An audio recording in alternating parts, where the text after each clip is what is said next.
So, coming from TechCrunch, ChatGPT's market share slips below 50% for the first time. So this is interesting, right? I've been talking a lot about how the positions on the chessboard have been changing with these AI companies, right? And Anthropic was considered a cute also ran. We were informed last year that Google was a failure, right? They were nowhere even on the game board as far as AI was concerned. We were told that Apple's plans for artificial intelligence were a miserable disaster, and ChatGPT was winning the game.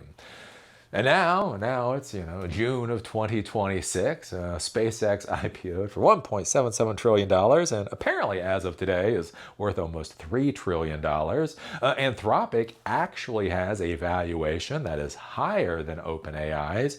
Google seems to be doing a lot in the AI world, right? Every time I use any kind of Google product, you're basically getting AI shoved down your throat. And I do have to say, when I look at what Apple's doing with AI, I think it makes a hell of a lot of sense.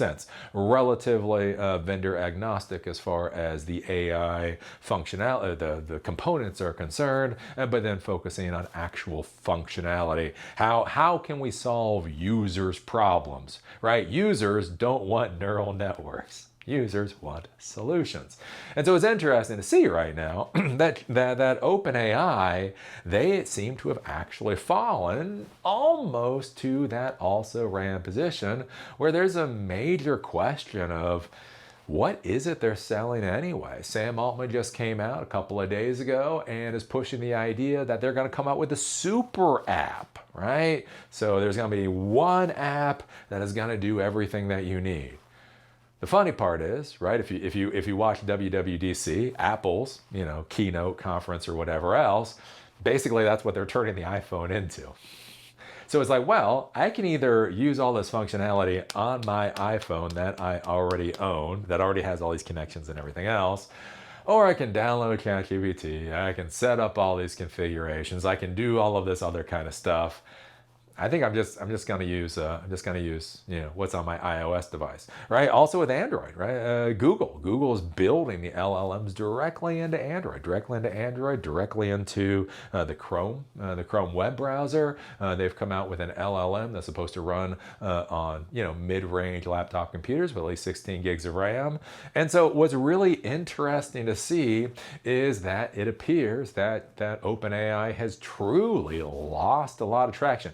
Whatever else is going on with this AI disaster, let me be clear, this is still an AI. The entire thing is an AI disaster.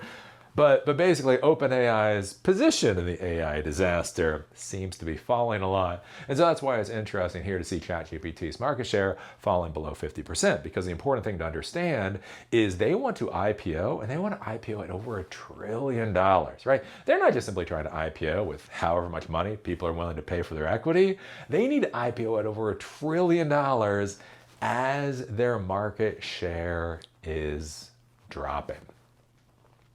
If we take a look at this, more than 3.5 years after ChatGPT's initial release, AI assistants are now used by millions of people worldwide, and the competitive landscape is changing fast. While OpenAI's chatbot is still the most popular assistant globally, its market share has dipped below 50% for the first time as users are migrating between different assistants like Google's Gemini, Anthropic's Claude, and xAI's Grok, according to analytics firm Sensor Tower's State of AI report for 2026. And I know this. I've talked about this. I paid for ChatGPT for like 2 years, right?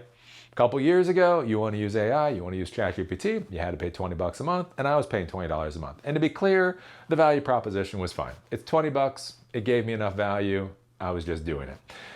Some things came up. I just looked at the market again, basically looked at where the industry was a few months ago, decided, hey, I'm going to drop my $20 a month ChatGPT account and see how good the free services are.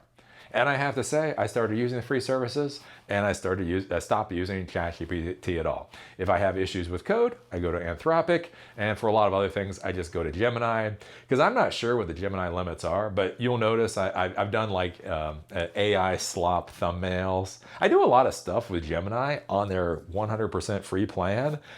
and I just don't hit their limits, and it seems to basically work out well. And so I think that's probably one of the things with ChatGPT is you have a lot of people, like even if they had started using ChatGPT, they start using these other platforms, they find for the most part, they're fine. They do what we need, generally for free, and then they flip over to the new platforms. And so that'll be curious to see with ChatGPT is as their market share has declined, I think it's to about 46%, does it stay there? Does it go up? Or does it keep dropping and basically go down essentially to nothing, right? I remember back in the day when Firefox was like the web browser, right? Especially when adware became a problem in the early 2000s. Internet Explorer was a complete and utter disaster. Nobody cared about Safari. There was Opera. Opera was pretty good back then. But anyways, almost everybody I know used Mozilla. And for years, Mozilla Firefox was the web browser to use. You know, until some point when it wasn't. I can't tell you when I stopped using Firefox. I can tell you, I can't remember the last time I used Firefox though. Right? And that's the thing. Like, I think when you look at these AI models, I think when you look at these AI platforms, the web browsers really are a very good comparison. Right? Basically, you have this technology that has been created that allows you to answer questions, be able to solve types of problems, that type of thing. There are a lot of different options out there. There are small differences between all of the options, but they basically sort of also give you the same results realistically at the end of the day. And it's interesting to see. Like, I remember when Chrome was nothing, and then Chrome got really big, right? Like, and all these different changes. And I think that's what we're going to see in the AI world. The difference is, though, is Opera was never valued at $1 trillion. Mozilla was never valued at $1 trillion, right? Like there was all of this stuff going on, but the valuations for these companies were still in the tens or hundreds of millions of dollars. We weren't getting up to $100 billion valuation for Mozilla back in the day, and so that's got to be the interesting thing to see. Is as these companies fluctuate in the ranking, can they survive? So much what allows these companies to survive is investor interest, right? Investors think these companies are going to be worth trillions of dollars. Therefore, investors are willing to buy equity at just a huge valuation because they think they're going to get a return in the future. If ChatGPT's market share starts dropping precipitously, right? What is the chance OpenAI will fail because they can't get the next funding round? That the valuation for OpenAI has become so idiotic, so high, and people look at that valuation and they look at their decreasing market share and they say it's just not worth that. Let's see here. ChatGPT's growth has been impressive. It became the fastest app ever to reach 1 billion monthly users. Notably, OpenAI counts weekly active users, and it last reported 900 million of them in February. So it is interesting, though. That is February. We are now in June, so it's been a little while. It's also important to remember with this, when you're thinking about numbers, something like 90% of their users are free users. The chatbot still remains the most popular AI assistant worldwide with over 1.1 billion monthly users, followed by Gemini with 662 million and Claude with 245 million. I do wonder with these numbers, so we hear Gemini with 662 million, but with Google has integrated AI into so many of their products, right? So when I go to Google and I put in a query and I get that AI response back, is that Gemini? Is that being counted towards it? Is the 662, is that only when I go to gemini.google.com, or is that when I use any Google product that gives me an AI response back? So I would argue most likely Google's market share is much higher than what that number says. It's just not being counted because, again, they have different AI products. I think that's something to kind of consider there. And Claude with 245 million. But the important thing to think about with Anthropic and Claude is that people are more willing to pay for that. Until January, ChatGPT commanded over 50% market share share, but by May, it had fallen to 46.4% thanks to the rise of Gemini at 27.7 and Claude at 10.3. Other assistants, including Grok, Perplexity, DeepSeek, and Meta AI, have less than 5% market share. And this is the thing, as I say, like with Meta, like what is Meta doing? Meta is such the also ran there. The other thing to consider is Grok. I mean, think about it. So Grok, Meta, and the rest of these all share 5% market share. So anyways, that's what's going on there. Basically, market share for ChatGPT is falling, and it will be curious to see how this pans out at the end of the day. If the AI valuations hadn't gone stratospheric, I don't think it would be that significant, right? You got the market share, whatever. I think the issue is with these stratospheric valuations, there has to be a real question of, does it make sense that OpenAI is worth $1 trillion, right? 90% of your users are free, and you're even losing the free users.